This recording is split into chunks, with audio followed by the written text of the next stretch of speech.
প্যান্ডেলের ওপরে এত চাবি ঝোলানো, কোন রহস্যের সমাধান হবে? ফেলুদার ব্যবহার করা বিভিন্ন জিনিসপত্র কিন্তু এখানে আনা হয়েছে। সারা দেওয়াল জুড়ে এইরকম গ্রাফিটি আর্ট। টেকটা নিতে আপনাদের সঙ্গে করে নিয়ে এসছে এখন হাতিবাগানে কাছাকাছি একটা জায়গা, যেখানে কাশীপুর সেলেনের আগে দর্জিপাড়া। এই নামটা যদি আমি প্রথম শুনেছি, কিন্তু এখানে পুজো নাকি খুব ফেমাস হয়। চলুন তাহলে যাওয়া যাক এই পুজোটা দেখতে। আর সঙ্গে আছি আমি, টেকটা মিত্র রেশমা। তাহলে চলুন, পরবর্তী ডেস্টিনেশন দর্জিপাড়া দুর্গা উৎসব।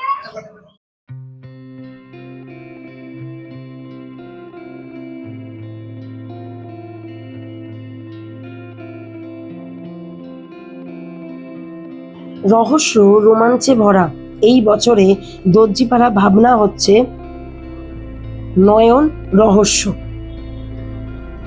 যেটুকুনি প্যান্ডেলের ভেতরে যেতে যেতে বুঝলাম, কিছু একটা রহস্যের সমাধান তো হতে চলেছে। আচ্ছা বলুন তো, গেস করুন যে প্যান্ডেলেরটা ঠিক কি নিয়ে হতে চলেছে। সামনে কিন্তু দেখছি ফেলুদার বিভিন্ন যে সিনেমাগুলো বেরিয়েছে সেই সিরিজগুলো। এবার বুঝতে পারছেন তো, প্যান্ডেলটা হচ্ছে ফেলু মিত্তিরকে নিয়ে, মানে আমাদের প্রিয় ফেলুদাকে নিয়ে। ফেলুদার যত গল্প, যত রকম সিরিজ আছে, সমস্ত কিছুকে কিন্তু এখানে তুলে ধরা হয়েছে। সেই পুরানো আমলের বাড়ি ফেলুদা সিরিজে যেরকম আমরা দেখতাম, এক কথায় যেটুকুনি দেখলাম অপূর্ব। এছাড়াও বাংলা সাহিত্যের ইতিহাসে কিন্তু ফেলুদা এমন একটি নাম, যে নাম কখনো কিন্তু মোছার নয়, এক অপূর্ব সৃষ্টি।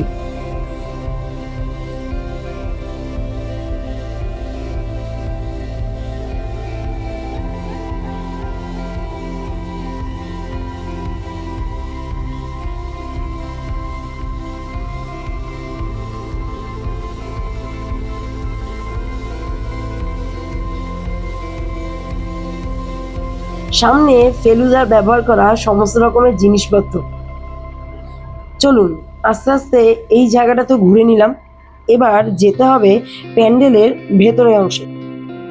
ওখানে নিশ্চয়ই আরো অনেক রহস্যের সমাধান আছে, মানে আমাদের জন্য আরো অনেক চমক আছে।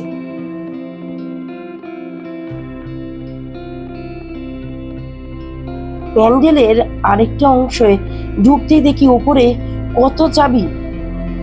কোন তালা খুলবে, কোন রহস্যের সমাধান হবে এই এতগুলো চাবির মধ্যে থেকে?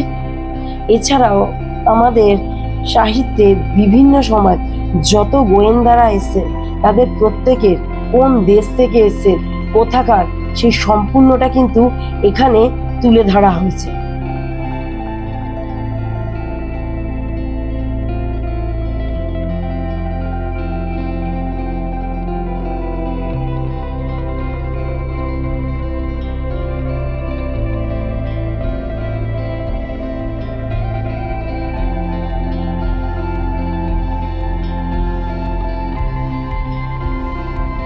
রহস্যের সমাধান খুঁজতে যখন বাট নিলাম, দেখলাম সামনে বিরাট একটা মাকড়সার জাল।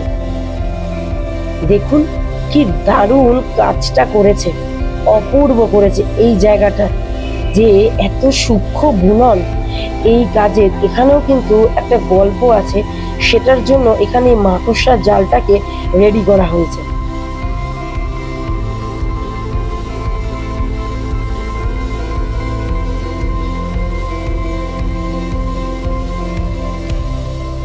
বাঁশে এই স্ট্রাকচারটার ফাঁকে ফাঁকে লেখাগুলো দেখছেন, এগুলো হচ্ছে ফেলুদা সিরিজের যত গল্প আছে সেই লেখাগুলোকে কিন্তু এখানে তুলে ধরা হয়েছে।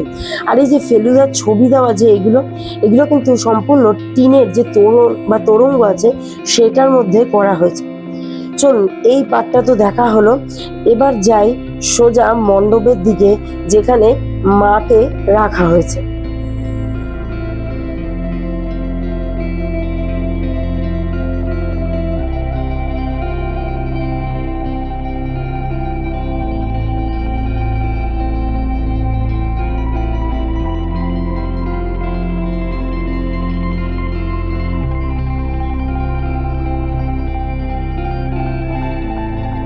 পুরো মণ্ডপ জুড়ে ফেলুদার যত গল্প আছে সেগুলোর কিছুটা অংশকে যেমন তুলে ধরা হয়েছে, আরো ওনার যত সিরিজ আছে সেই জায়গাগুলোকে বা সেই গল্পগুলোকে ছোট ছোট ক্যারেক্টারের মাধ্যমে কিন্তু তুলে ধরা হয়েছে। অনেক হলো রহস্যের সমাধান, এবার কিন্তু মাকে দেখার পালা। আর মা যেন এখানে মনে হচ্ছে সেই কোনো পুরাতন যুগের মন্দিরের মা। এখানে মায়ের স্ট্রাকচারটা কিন্তু একদম অন্য রকমের। বিশেষ করে মায়ের গায়ের যে বর্ণটা, সেটা কিন্তু মনে হচ্ছে কোনো সেই পুরাতন কালে পুরানো মন্দির, ভগ্নপ্রায় দশা মন্দির, সেখানে প্রতিষ্ঠিত দেবী মা। অপূর্ব লাগছে দেখতে।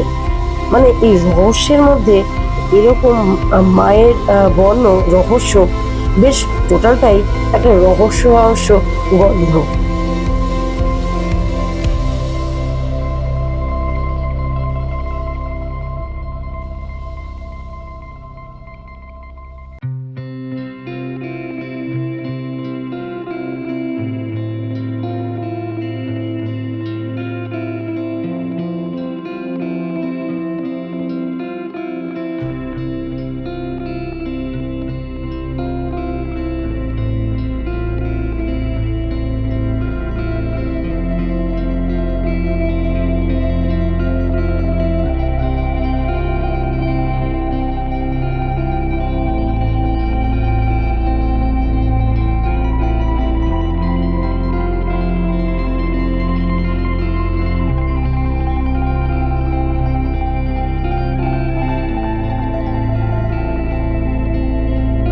দর্জিপাড়ার গোয়েন্দা সিরিজের যে প্যান্ডেলটা, সেটা কেমন লাগলো? আমার তো দুর্দান্ত লেগেছে। সেই ছোটবেলার বিভিন্ন গোয়েন্দাদের কাহিনী এখানে দেখতে পেলাম। আপনাদের নিশ্চয়ই ভালো লাগবে এই প্যান্ডেলটা। তবে কেমন লেগেছে সেটা কিন্তু অবশ্যই জানাবেন কমেন্টস বক্সে। আর ভালো লাগলে লাইক, শেয়ার, চ্যানেলটি কিন্তু সাবস্ক্রাইব করে দেবেন। তাহলে চলছে টেক টাইম উইথ রেশমার সাথে 2025 দুর্গাপুজো পুজো পরিক্রমা। তাহলে চলুন যাওয়া যাক পরবর্তী পুজো প্যান্ডেলের দিকে।